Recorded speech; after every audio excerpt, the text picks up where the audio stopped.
Bismillahirrahmanirrahim.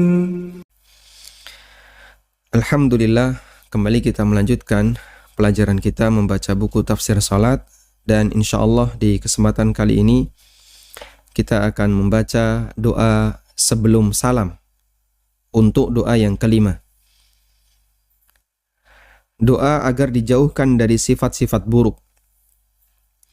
Kalimatnya, Allahumma inni a'udzubika minal jubni wa a'udzubika minal bukhli wa a'udzubika min ardhalil umur wa a'udzubika min fitnatid dunya wa adzabil qabri. Ya Allah, aku berlindung kepadamu minal jubni, dari sifat pengecut. Wa a'udzubika minal bukhli, aku berlindung kepadamu dari sifat bakhil. Wa a'udzubika min ardhalil umur, aku berlindung kepadamu dari usia yang terhina. Wa a'udzubika min fitnatid dunya wa adzabil qabr, dan aku berlindung kepadamu dari fitnah dunia dan azab kubur.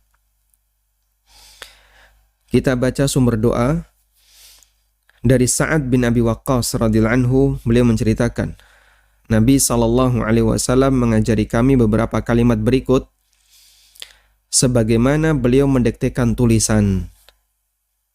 Sa'ad mengatakan, Inna Rasulullah sallallahu alaihi wasallam kana yata'awwadhu minhunna duburas salah.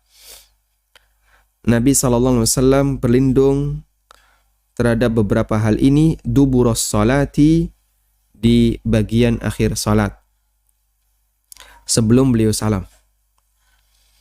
Allahumma inni a'udzubika minal jubni wa a'udzubika minal bukhli, dan seterusnya sampai akhir doa.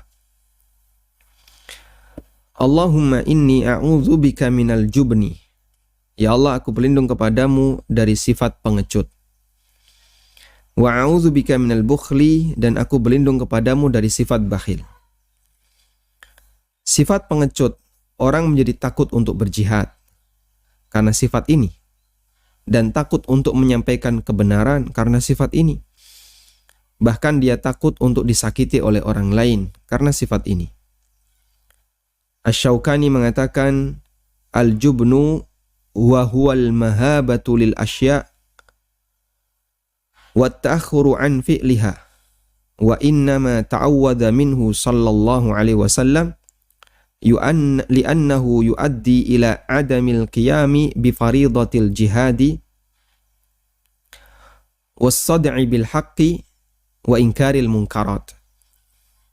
Pengecut artinya adalah takut terhadap sesuatu sehingga dia tidak melakukannya. Dan Nabi SAW beliau berlindung dari sifat pengecut karena sifat ini yuaddi ila adami qiyami bi faridatil jihad, menyebabkan orang itu tidak mau melaksanakan kewajiban jihad, tidak mau membela kebenaran, dan tidak mau mengingkari kemungkaran. Dan itu sebabnya adalah sifat pengecut. Makanya kita bisa lihat orang-orang yang pengecut, dia pasti akan meninggalkan sebagian dari kewajiban yang Allah Subhanahu wa taala berikan kepadanya. Dan mohon untuk dibedakan antara tidak melakukan karena perhitungan tertentu dengan sifat pengecut, itu dua hal yang berbeda. Ada orang yang dia tidak melakukan hal tertentu karena ada maslahat yang lebih besar. Ada maslahat yang lebih besar, tidak hanya bagi pribadinya, tapi juga bagi masyarakat secara umum. Contohnya apa, Pak? Contohnya misalnya pada kejadian kemarin ya. Ketika pandemi itu masih sangat ditakuti oleh masyarakat, banyak masjid yang apa? Tutup. Ya. Sehingga di sini nggak Jumatan, di sini nggak Jumatan, di sini nggak Jumatan. Bahkan sholat 5 waktu tidak dilaksanakan di masjid. Masjid ditutup total. Lalu ada orang yang komentar, kenapa nggak berani ke masjid? Kenapa nggak berani Jumatan? Pengecut semuanya. Nah, ini sebenarnya pertimbangan yang kurang bagus ya. Ini komentar yang perlu dikoreksi. Dan termasuk juga para ulama kita, baik yang ada di Indonesia maupun di berbagai negara, mereka menganjurkan untuk sementara ikuti sesuai dengan arahan pemerintah dalam masalah ketertiban pandemi, agar orang bisa terjaga kondisinya. Karena ketika ada salah satu tokoh agama, apalagi dia tokoh nasional yang dipandang banyak masyarakat, kemudian dia mengambil sikap, pokoknya saya tetap Jumatan, ngajak para jamaah Jumatan, bisa jadi disorot oleh media, lalu tersebar di mana-mana, akhirnya memotivasi orang untuk datang Jumatan dan seterusnya. Dan bisa jadi itu akan menjadi potensi bahaya yang lebih meluas. Karena itu mereka mengambil sikap bukan untuk kepentingan pribadi semata. Sehingga kenapa Ustadz Fulan gak pernah ke masjid? Bukan karena pilihan beliau tidak ke masjid. Dalam arti ini disebabkan karena faktor pandemi. Kalau dalam kondisi normal beliau ke masjid.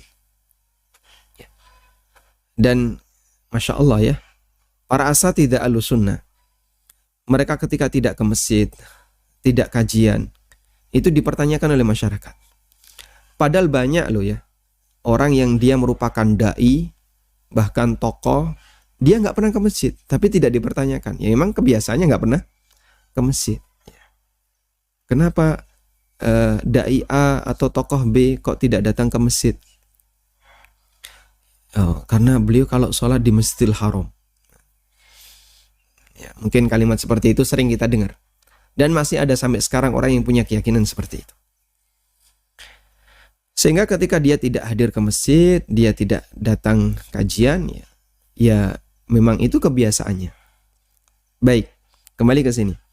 Jadi bedakan antara meninggalkan sesuatu karena pertimbangan maslahat yang besar dengan meninggalkan sesuatu karena sifat pengecut. Pada waktu perjanjian Hudaybiyah, Nabi SAW membuat klausul atau menyepakati sebuah klausul yang itu diajukan oleh orang musyrikin, bahwa Muhammad dan para sahabat tidak boleh masuk kota Mekah tahun ini. Mereka harus pulang. Nabi SAW menyepakati klausul itu. Umar bin Khattab radhiyallahu anhu mengatakan, ya Rasulullah, bukankah kita di atas kebenaran dan mereka orang yang di atas kebatilan? Jawab Nabi SAW, betul. Kemudian Umar bertanya lagi, bukankah kita punya hak untuk umroh? Jawabannya betul, tapi tidak tahun ini. Tapi kenapa kita harus mundur, kata Umar. Kalaupun kita berperang, kita mati, kita dapat surga. Kalaupun kita menang, ya itu bagian dari kemenangan yang diberikan oleh Allah. Sehingga bagi kaum muslimin perang itu pilihannya dua dan dua-duanya kebaikan. Kalaupun kalah dia mati, kalah di dunia dia mati, dia mendapatkan pahala jihad, pahala syahid. Kalaupun dia menang, dia mendapatkan kemenangan dan itu anugerah dari Allah Subhanahu wa taala di dunia. Sehingga kenapa kita harus takut, kata Umar? Kenapa kita harus mundur? Dan Nabi SAW tetap berposisi bahwasanya klausul ini kita sepakati dan kita akan umroh tahun depan. Kemudian Umar beralih kepada Abu Bakar As-Siddiq radhiyallahu anhu. Abu Bakar ditanya, jawabannya persis sebagaimana jawaban Nabi SAW. Sehingga jamaah yang dimuliakan Allah Subhanahu wa taala, pertimbangan Rasulullah SAW adalah pertimbangan jangka panjang. Dengan adanya sulh Hudaybiyah yang disebut oleh Allah Subhanahu wa taala dengan Al-Fathu. Inna fatahna laka fatham mubina. Sesungguhnya aku berikan kemenangan yang besar kepadamu, kemenangan yang sangat jelas, sangat nyata kepadamu. Dan itu sebagian ahli tafsir mengartikan dengan Hudaybiyah. Sulh Hudaybiyah, perjanjian damai Hudaybiyah. Karena dari awal perjanjian damai Hudaybiyah inilah kaum muslimin bisa menyusun kekuatan jauh lebih besar. Karena dalam perjanjian Hudaybiyah itu ada klausul di mana antara Mekah dengan Madinah tidak boleh saling mengganggu. Sehingga Mekah tidak boleh merongrong Madinah dan sebaliknya. Itu dimanfaatkan betul-betul oleh Rasulullah SAW, lalu beliau menyebar para da'i, surat-surat ke berbagai daerah. yang sebelumnya itu mengalami kesulitan. Sehingga sebelumnya orang ketika mau berdakwah ke daerah A, ke daerah B, ada salah satu di antara ancaman yang mereka takuti. Nanti ini bisa dihadang oleh orang musyrikin, lalu dibunuh dan seterusnya. Itu salah satu ancaman. Meskipun itu tidak menyebabkan mereka kemudian takut. Tapi itu jadi pertimbangan. Itu jadi bahan pertimbangan. Baik. Dan dengan berkat itu kaum muslimin banyak sekali jumlahnya, bertambah banyak sehingga kekuatannya semakin kuat. Maka saat Fathu Mekah, Rasulullah SAW membawa tentara, membawa pasukan yang jumlahnya sangat banyak. Sampai kaum musyrikin Quraisy mereka nggak sanggup untuk menghadapinya. Baik, kita kembali ke sini. Jadi saya hanya ingin menegaskan ya, bahwa kadang ada orang yang gampang menuduh pengecut dan seterusnya. Padahal sebenarnya itu tidak dilakukan bukan karena sifat pengecut, tapi karena faktor pertimbangan yang lain. Wa a'udzubika minal bukhl, dan aku berlindung kepadamu dari bakhil, baik bakhil harta maupun bakhil tenaga. Bakhil tenaga salah satunya adalah malas ibadah. Ibnu Hajar menjelaskan, al-bukhlu innama yusta'malu ghaliban fil bukhli bil mal. Wa yuhtamal ayyurada bidzalika al-ibadat. Bakhil umumnya digunakan untuk menyebut bakhil harta. Padahal bisa juga dimaknai untuk bakhil ibadah. Ya. Karena itu Nabi SAW menyebut orang yang tidak mau apa? Sholawat. Ketika nama beliau disebut,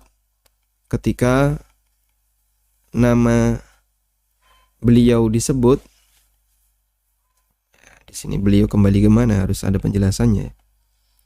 Ketika nama Nabi Sallallahu Alaihi Wasallam disebut, Sallallahu Alaihi Wasallam. Ketika nama Nabi Sallallahu Alaihi Wasallam disebut, adalah orang bakhil. Dalam sebuah hadis Rasulullah Sallallahu Alaihi Wasallam bersabda, al-bakhilu man dzukirtu indahu wa lam yusalli alayya. Orang yang bakhil itu adalah orang yang namaku disebut tapi dia tidak bersolawat untukku. Maka para jamaah, para pemirsa yang ada di rumah dan dimanapun Anda berada, Anda ketika mendengarkan kajian baik online maupun offline, pada saat Anda ikut kajian, tentu yang namanya narasumber, yang namanya ustadz, pasti dia akan menyebut nama Rasulullah Sallallahu Alaihi Wasallam. Anda bisa sambil dermimil ya, mengucapkan kalimat Sallallahu Alaihi Wasallam, Sallallahu Alaihi Wasallam, Sallallahu Alaihi Wasallam. Sehingga tidak cuma diam bengong ya. Ya, dia mendengarkan bagus. Tapi kita tambahkan dengan yang seperti ini, insya Allah nambahi pahala. Baik, dan dua sifat ini, pengecut dan bakhil, ini kalau melekat pada diri seorang mukmin itu menjatuhkan wibawanya. Sampai ada sebuah ungkapan, wallahu a'lam apakah itu hadis ataukah bukan. Coba kita cek ya. Laisal mu'minu bil jubnil khali wala bil bukhlil hali. Coba saya cek.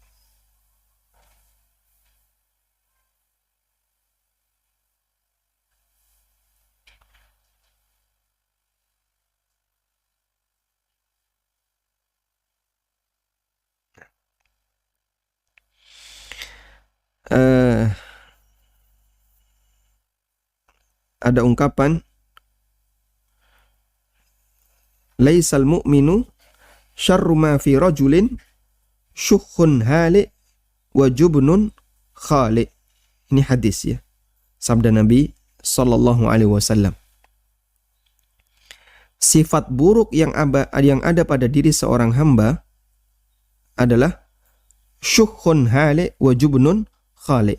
Hadis riwayat Abu Dawud Ahmad dan yang lainnya. Dan hadis ini dinilai sahih oleh Syalbani. Nabi SAW bersabda, syarru ma fi rajulin syukhun hali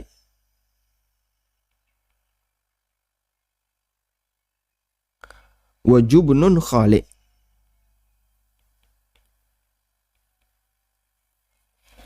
Sifat terburuk yang ada pada diri seorang lelaki adalah syukhun hali, pelit hali, rakus. Pelit yang sampai rakus. Hali itu Allah Subhanahu wa taala menyebut dalam Al-Qur'an, khuliqal insanu halu'a. Sifat halu dijelaskan oleh Allah. Idza massahu syarru jazu'a wa idza massahul khairu manu'a. Bagaimana sifat halik itu? Ini pelit ya, syuh. Itu pelit. Halik sifatnya adalah dia kalau tertimpa sesuatu itu, Masya Allah, jazu'a, takutnya luar biasa. Sehingga dia gampang mengeluh, lapor sini, mengeluh di sini, tulis di status Facebook, sebarkan di Instagram. Dia gampang mengeluh. Itu orang yang halik. Dikit-dikit mengeluh ketika mendapatkan sesuatu yang tidak dia sukai. Wajubnun, dan orang yang pengecut. Sifat yang kedua adalah sifat pengecut. Khali itu dari kata khala'a yang artinya lepas, copot. Jubnun khali itu gampang kagetan. Jadi dikit-dikit sudah ribut, sudah bingung. Khali, seperti jantungnya mau copot. Ada apa ini? Wah, Masya Allah. Dua sifat ini disebut oleh Nabi SAW sebagai sifat terburuk yang ada pada diri seorang lelaki. Syarru ma fi rajulin syukhun hali' wa jubnun khali'. Sifat terburuk pada diri seseorang adalah ketika dia menjadi pelit sehingga menyebabkan dia ketakutan, hartanya berkurang, dan dia pengecut sehingga menyebabkan dia meninggalkan kewajiban. Kita lanjutkan. Karena itu dalam kondisi yang relatif normal ya, ada beberapa pertimbangan yang berlaku ketika kondisi tidak normal, maka dalam kondisi yang relatif normal itu sudah tidak berlaku. Sehingga orang harus sudah kembali beraktivitas melaksanakan kewajibannya sebagaimana sebelumnya. Wa a'udzu bika min ardalil umur, dan aku berlindung kepadamu dari ardalul umur. Apa itu yang dimaksud dengan usia terhina? Ardalul umur itulah usia pikun, dan ini termasuk penyakit meskipun itu di luar kendali manusia. Dan penyakit memang di luar kendali manusia. Ibnul Athir mengatakan, ja'lul harami da'an tashbihan bihi li'anna al-mauta yata'aqabuhu kal adawa. Nabi SAW menyebut usia tua yang itu merupakan kondisi pikun sebagai penyakit karena mirip seperti penyakit. Sebab kematian datang setelah usia tua sebagaimana umumnya penyakit. Orang sakit parah terus tua, orang sakit parah terus mati. Orang pikun kira-kira makin lama makin membaik atau makin parah? Rata-rata orang pikun. Jadi grade-nya makin naik gitu. Pikun kualitas 1, pikun kualitas 2 ya. Sampai pikun ekspor ya. Sudah pikun total. Lalu setelah itu mati. Dan disebut oleh Nabi SAW sebagai ardalul umur, usia terhina. Karena seorang hamba ketika pikun itu Masya Allah ya, keberadaannya di muka bumi diharapkan oleh yang lain agar hilang. Kapan orang ini mati? Itulah kondisi orang yang pikun. Waliyadzubillah. Makan kadang nggak bisa sendiri. Apalagi untuk urusan buang najis ya, yang sangat merepotkan orang lain. Sehingga orang yang pikun diharapkan kematiannya oleh orang lain. Maka keberadaannya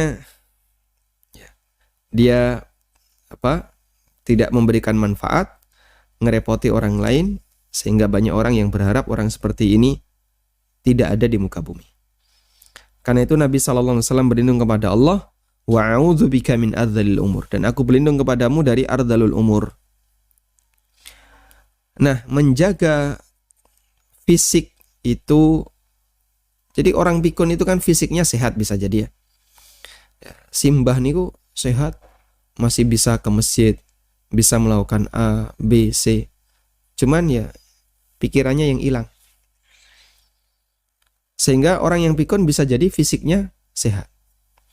Tapi yang bermasalah adalah di akalnya. Yang bermasalah di akalnya. Makanya orang yang pikun disebut sebagai penyakit karena fisiknya sehat tapi sakit akalnya. Wa a'udzubika min fitnatid dunya, dan aku berlindung kepadamu ya Allah dari fitnah dunia. Itulah fitnah yang dialami oleh manusia sepanjang usianya, baik ujian kenikmatan maupun musibah, termasuk usaha manusia dalam mencari harta. Dan kemarin kita sudah kutipkan keterangan Ibnu Daqiqil Id ya, fitnatul mahya wal mamat, di mana beliau menerjemahkan fitnatul mahya adalah ujian yang dialami oleh seorang hamba dari sejak dia hadir di muka bumi ini. Wa adzabil qabri, dan aku berlindung kepadamu dari azab kubur.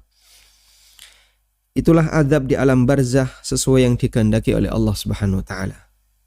Dan azab kubur bagi mukmin, azab kubur bagi mukmin itu bagian dari pengurang beban dosa. Sedangkan sehingga orang misalnya mati, dia membawa dosa. Dosanya sampai pada tingkatan, anggaplah misalnya grade dari angka 1 sampai 100, dia membawa dosa 50. Ini permisalan ya. Karena kita tidak bisa mengukur dosa dengan angka seperti ini. Kemudian dia mati membawa dosa 50. Lalu dikubur dia diazab. Maka bagi mukmin itu mengurangi sehingga dosanya misalnya tinggal 20 atau tinggal sekian, dan bisa jadi hilang semuanya sehingga saat di akhirat dia sudah tidak lagi mendapatkan hukuman. Maka semua kondisi tidak nyaman yang dialami oleh seorang mukmin akan mengurangi beban dosanya. Berbeda dengan orang kafir. Bagi kafir azab kubur tentu saja tidak mengurangi dosa. Maka orang kafir ketika diazab, azab yang abadi sejak dia mati.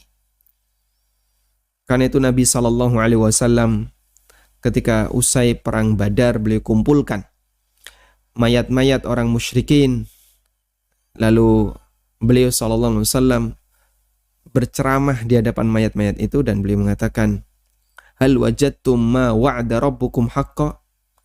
Qad wajadtum ma wa'ada rabbuna haqqa.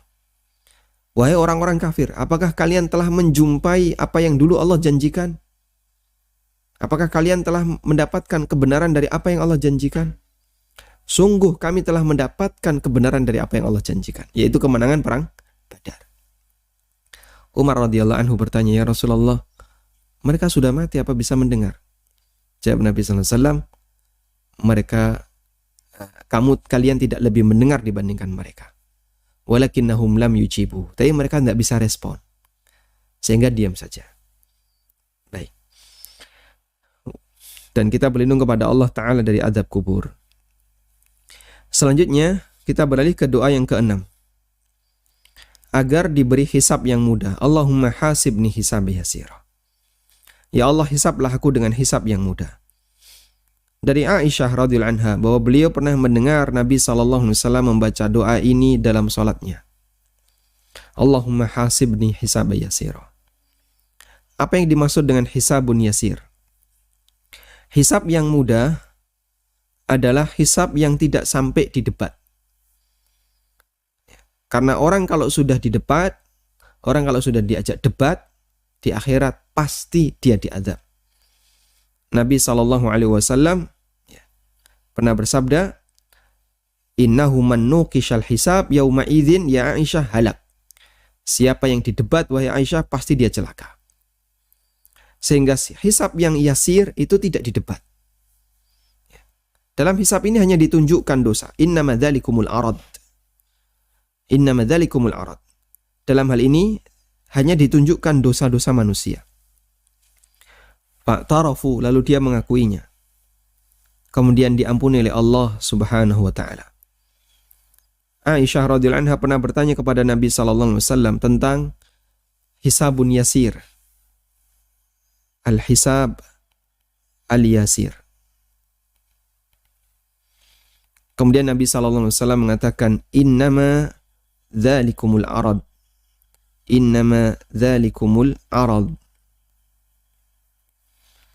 Yang dimaksud dengan hisab yasir, hisab yang mudah, itu adalah ditampakkan dosa-dosanya.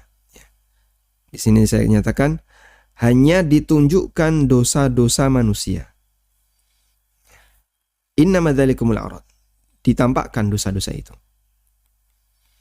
Sehingga manusia ditampakkan oleh Allah dosanya. Kamu dulu pernah melakukan ini. Dia pun mengakuinya.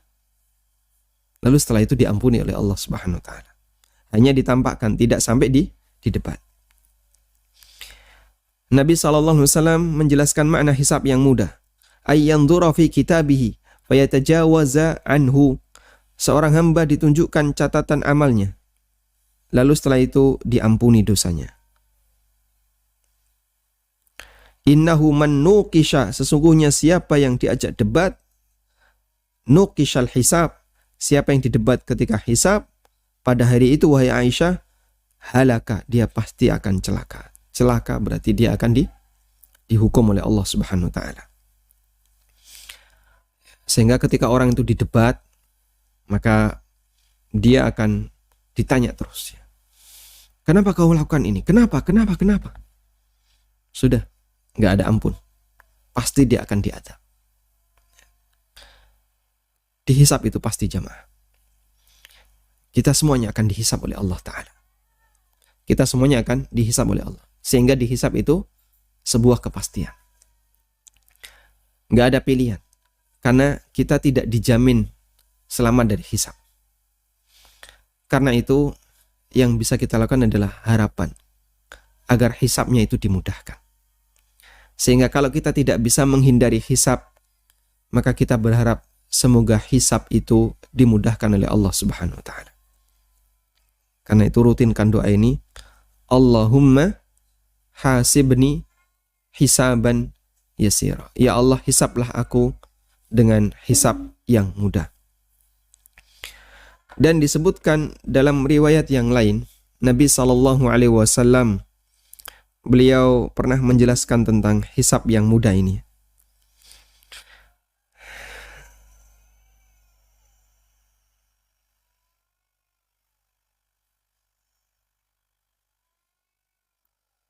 Jadi Allah Subhanahu wa taala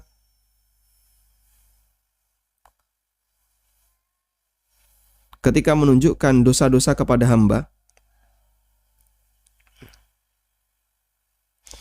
kemudian Allah Subhanahu wa taala tampakkan, tapi tidak Allah ceritakan kepada yang lain. Disebutkan dalam hadis yang sahih ya, Rasulullah sallallahu alaihi wasallam pernah menjelaskan dalam hadis dari Abdullah bin Umar dan dinilai sahih oleh Syekh Albani. Rasulullah sallallahu alaihi wasallam bersabda, "Innallaha yudnil mu'min fayada'u alaihi kanafahu wa sitrahu minan nas." Allah mendekat kepada seorang hamba yang mukmin. Allah mendekat kepada hambanya yang mukmin. Lalu Allah Subhanahu wa taala memberikan tabir baginya sehingga dia tidak kelihatan yang lain. Wa yuqarriruhu bidzunubihi. Kemudian Allah Subhanahu wa taala minta orang ini untuk mengakui dosanya. Betul kamu melakukan ini? Betul kamu melakukan ini? Fayaqulu ata'rifu dzanba kadza. ata'rifu dzanba kadza? Kamu pernah melakukan dosa ini? Kamu pernah melakukan dosa ini? Fayaqulu na'am wa rabbi. Lalu hamba ini mengatakan, betul ya Allah. Hatta idza qarrarahu bidzunubihi. Sampai ketika hamba yang mukmin ini mengakui dosa-dosanya. Wa ra'a fi nafsihi annahu qad halaka. Dan dia sudah merasa bahasanya dia pasti akan disiksa, pasti akan dihukum. Qala, kemudian Allah Subhanahu wa taala berfirman, fa inni qad satartuha 'alaika fid dunya. Dulu waktu kau melakukannya di dunia, aku tutupi kamu. Sehingga enggak ada satupun orang yang tahu. Kita melakukan maksiat di malam hari, enggak ada orang yang tahu. Kita melakukan maksiat di siang hari, enggak ada orang yang tahu. Kita melakukan maksiat dalam batin, enggak ada orang yang tahu. Wa ana aghfiruha lakal yaum. Dan hari ini aku ampuni kamu. Dan hari ini aku ampuni kamu. Tsumma yu'ta kitaba hasanatihi biyamini. Lalu Allah Subhanahu wa taala berikan buku catatan amalnya melalui tangan kanannya. Wa ammal kafir wal munafiqu fayaqulu al ashhadu haula'i alladhina kadzabu ala rabbihim ala la'natullahi 'alal zalimin. Sedangkan orang kafir dan munafik maka diumumkan di hadapan masyarakat, diumumkan di hadapan para manusia dan jin. Haula'il ladzina kadzabu 'ala rabbihim. Mereka inilah orang yang berdusta atas nama Rabb-nya. Ala la'natullahi 'alal zalimin. Ketahuilah bahasanya laknat Allah tertimpakan pada orang-orang yang zalim. Waliyadzubillah. Sehingga kita berharap kepada Allah Subhanahu wa taala, sitruka ya Rabb. Sitruka ya Rabb. Tutupi kami ya Allah dari setiap dosa yang kami lakukan. Dan itu kita baca pada saat kita membaca zikir pagi dan sore. Allahumma stur aurati wa amin rawati. Ya Allah, tutupilah auratku. Dan salah satu di antara maknanya adalah dosaku. Andaikan dosa yang kita lakukan diwujudkan oleh Allah dalam bentuk bisul yang nampak di permukaan sehingga orang bisa lihat, maka kita yakin mungkin semua orang akan menjauh dari kita. Saking banyaknya bisul yang ada di permukaan badan kita. Namun Allah Subhanahu wa taala tutupi dosa itu saat kita melakukannya, enggak ada orang yang tahu. Setelah kita melakukannya, Allah tidak tampakkan di permukaan. Dan Allah tidak wujudkan dalam bentuk luka atau bisul atau yang lainnya di badan kita. Sehingga bisa jadi sampai kita mati, tidak ada yang tahu selain kita dengan Allah Subhanahu wa taala, dan saksinya adalah malaikat yang mencatat amal kita. Sitruka ya Rabb. Kita mohon kepada Allah, tutupi kami ya Rabbi dan ampuni dosa-dosa kami. Nah. Kemudian kita lanjutkan ke doa berikutnya. Ya. Ini yang terakhir ya. Baik, kita selesaikan untuk doa sebelum salam. Meminta surga dan berlindung dari neraka. Allahumma inni as'alukal jannah wa a'udzubika minan nar. Ya Allah, aku mohon kepadamu surga dan aku berlindung kepadamu dari neraka. Sumber doa, Mu'ad pernah menjadi imam salat Isya di kampungnya. Beliau membaca surat Al-Baqarah. Saking lamanya hingga ada pemuda yang memisahkan diri dari jamaah. Dan Mu'ad radhiyallahu an, beliau sebelumnya salat di mana? Di Masjid Nabawi. Salat Isya bersama Nabi sallallahu alaihi wasallam di Masjid Nabawi. Setelah itu Mu'ad pulang ke kampungnya. Di kampungnya ada mushola. Lalu Mu'ad jadi imam. Sehingga masyarakat kampung itu nunggu. Begitu Mu'ad datang, Mu'ad jadi imam. Masya Allah, yang dibaca surat Al-Baqarah. Sudah sholatnya mulainya malam, yang dibaca surat Al-Baqarah. Hingga ada pemuda yang memisahkan diri dari jamaah. Lalu dia sholat sendiri kemudian pergi. Inilah yang dimaksud dengan apa? Al-Mufaraqah. Dia memisahkan diri dari jamaah. Akhirnya dia dilaporkan kepada Nabi SAW. Kemudian Nabi SAW bertanya kepada sahabat ini. Jadi setelah dilaporkan, di kesempatan yang lain di siang hari atau di pagi hari kita tidak tahu. Yang jelas di kesempatan yang lain, Mu'ad datang kepada Nabi SAW bersama pemuda ini. Dan Mu'ad sudah menuduh pemuda ini, orang ini munafik. Karena dia memisahkan diri dari sholat jamaah tanpa sebab. Kemudian Nabi SAW bertanya kepada pemuda ini, Kaifa taqulu fis shalah? Apa yang kamu baca ketika kamu sholat? Si pemuda ini menjawab, Atashahadu aqulu Allahumma inni as'alukal jannah wa a'udzubika minan nar. Aku membaca syahadat dan aku membaca Allahumma inni as'alukal jannah wa a'udzubika minan nar. Artinya doaku ya seperti itu. Jawab Nabi SAW, haulaha nudandinu. Yang kami baca juga seperti itu. Jadi bacaan kita seragam. Yang kami baca juga sekitar itu. Haulaha nudandinu. Yang kami baca sekitar itu. Sekitar meminta surga dan berlindung dari neraka. Artinya Nabi SAW menyetujui sikap pemuda ini. Beliau menyetujui sikap pemuda ini dan beliau tidak memarahinya. Bahkan yang dimarahi siapa? Mu'ad. Sampai Nabi SAW mengatakan kepada Mu'ad sebuah kalimat ya. Afattanun anta ya Mu'ad. Apa kamu mau bikin geger wahai Mu'ad? Afattanun anta ya Mu'ad. Fattan itu tukang bikin fitnah. Apakah kamu mau bikin geger wahai Mu'ad? Tukang bikin fitnah wahai Mu'ad. Sebab sholatnya terlalu lama. Sehingga salah dalam masalah ini disebut oleh Nabi SAW orang yang bikin geger di masyarakat. Karena dia melakukannya dengan porsi yang tidak benar. Kalau melakukannya dengan porsi yang benar, kemudian masyarakat protes, ya itu tidak kita pedulikan.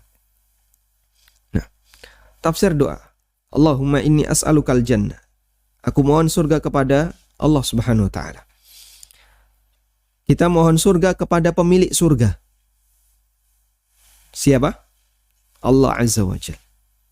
Dan mintalah surga kepada pemiliknya. Jangan kepada selain pemilik. Kamu kalau mau surga, coba matur sama Pak Ustadz. Masya Allah. Mau surga kok minta sama Ustadz. Mintalah surga kepada pemiliknya. Dan ini merupakan permintaan yang paling tinggi. Karena surga merupakan puncak kenikmatan. Sudah orang kalau sudah masuk surga, sudah nggak ada beban apapun, sudah selesai. Itu sudah puncak kenikmatan. Ya, sudah nggak perlu lagi untuk mikir apapun, karena dia sudah masuk ke dalam surga. Surga merupakan puncak kenikmatan, meskipun amal kita tidak sepadan jika dibandingkan dengan kesempurnaan nikmat surga. Dan kita sepakat ini. Karena itu Nabi SAW bersabda, Innahu la yudkhilal jannata ahadan amaluhu. Sesungguhnya tidak ada seorang pun yang dimasukkan ke dalam surga oleh amalnya. Maksudnya, antara nikmat surga ya, dengan amal hamba itu tidak sebanding. Sehingga kamu kalau beramal seperti ini nanti diganjar seperti ini, dibalas seperti ini. Itu enggak sebanding. Sangat tidak sebanding. Karena itu kita masuk surga bukan karena amal kita. Meskipun amal adalah sebab orang bisa mendapatkan surga.